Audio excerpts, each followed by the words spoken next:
Hello guys. आज के topic question से स्टार्ट करते हैं। और अगर आप किसी भी कॉम्पिटिटिव एग्जाम्स की तैयारी कर रहे हैं तो ये आपके लिए यूजफुल होगा। क्वेश्चन 1, इसरो द्वारा विकसित किए जा रहे मेगा रॉकेट की ऊंचाई कितनी बताई गई है? सो करेक्ट आंसर इज 40 मंजिल।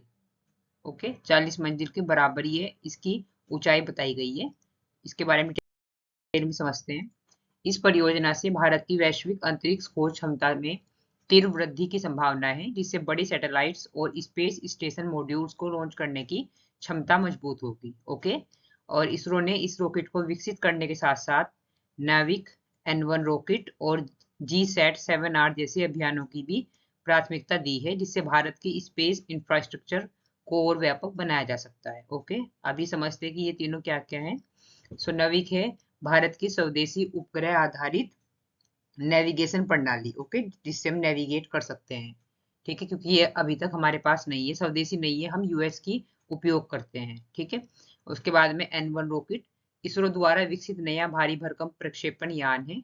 ओके, और GSAT-7R भारतीय नौसेना की संचार क्षमताओं को बढ़ाने वाला। तो आप ध्यान रखेंगे GSAT-7R नौसेना से रिलेटेड है। N1 रॉकेट ये भारी भरकम प्रक्षेपण यान इसरो द्वारा, और नविक एक नेविगेशन प्रणाली है। आगे चलते हैं। Promotion and regulation of online gaming bill 2025 का मुख्य लक्ष्य क्या है?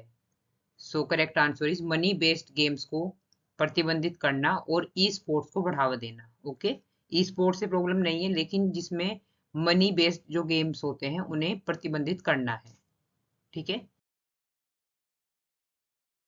थोड़ा डिटेल में समझते हैं।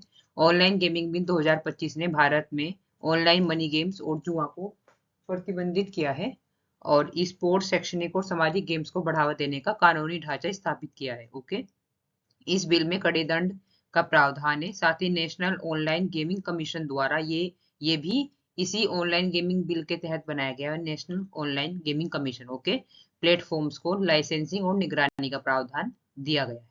दोनों बात आप याद रखेंगे। आगे बढ़ते हैं गाइस। विनोद पसायत, जिनका हाल ही में निधन हुआ, किस क्षेत्र से जुड़े थे? Okay, so answer is art. याद रखेंगे आप। ठीक है, कंफ्यूज नहीं होना है। कुमार पेशायत एक उत्कृष्ट संबलपुरी कवि, संबलपुरी भाषा है, तो उन्होंने एक तरीके से इस भाषा को ही बनाया है। और ये गायक, गीतकार और नाटककार थे। उन्हें साहित्य एवं कला में योगदान के लिए पद्म श्री पुरस्कार 2024 से सम्मानित किया गया।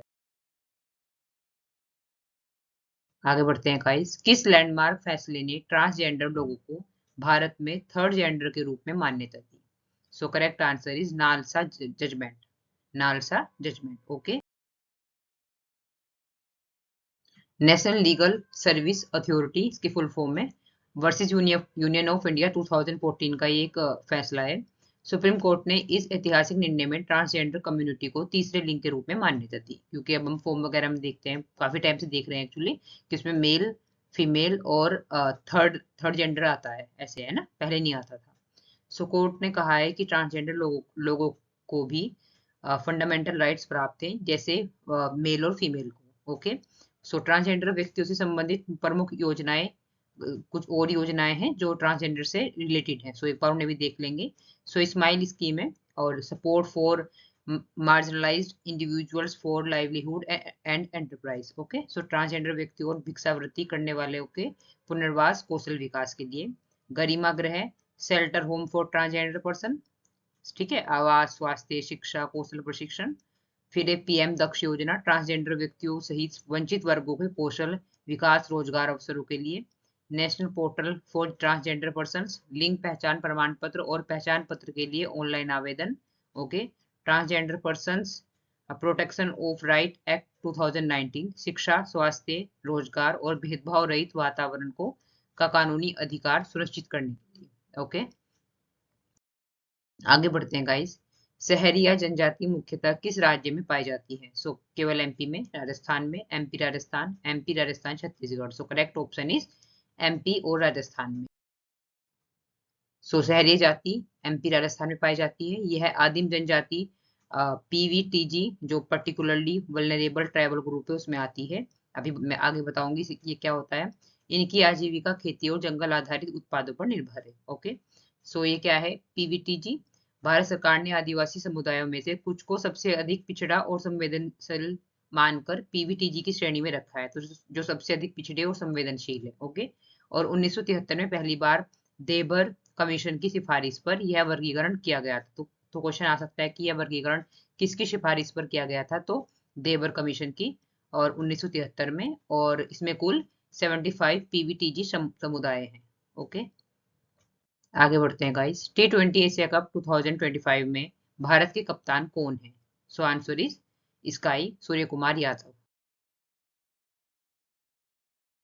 समझते हैं। सो ये है कि एग्जाम पॉइंट ऑफ व्यू से जो भी क्रिकेट से रिलेटेड क्वेश्चन आ सकते हैं, तो एक बार उन्हें देख लेते हैं। सो क्रिकेट का जन्म हुआ था इंग्लैंड में। पहला टेस्ट मैच 1877 में इंग्लैंड और ऑस्ट्रेलिया के बीच खेला गया। भारत का पहला टेस्ट मैच 1932 लॉर्ड्स लंदन में इंग्लैंड के खिलाफ खेला गया। ओडीआई की शुरुआत हुई 1971 में। सो पहले टेस्ट मैच की हुई थी, फिर ओडीआई की हुई, ये इंग्लैंड और ऑस्ट्रेलिया के बीच में। ओके, उसके बाद में आपका T20 इंटरनेशनल की शुरुआत हुई 2005 में इंग्लैंड और ऑस्ट्रेलिया के बीच में। तो ज्यादातर T20 भी, ओडीआई भी सब इंग्लैंड और ऑस्ट्रेलिया के बीच में ही खेले गए हैं शायद। और विश्व कप की शुरुआत हुई 1975 में, पहला विजेता वेस्ट इंडीज। ओके, भारत का पहला विश्व कप जीत 1983 में कपिल देव की कप्तानी में। ठीक है, मूवी भी इसके ऊपर आई हुई है 83। और पहला T20 विश्व कप 2007 दक्षिण अफ्रीका में हुआ, और विजेता भारत महेंद्र सिंह धोनी कप्तान। Okay, IPL Indian Premier League की शुरुआत हुई 2008 में। ठीक है, और T20 इंटरनेशनल की शुरुआत हुई 2005 में। ये इससे बाद में हुआ आईपीएल की शुरुआत, क्योंकि आईपीएल में भी 20 ओवर्स का ही मैच होता है। पहला विजेता राजस्थान रॉयल्स।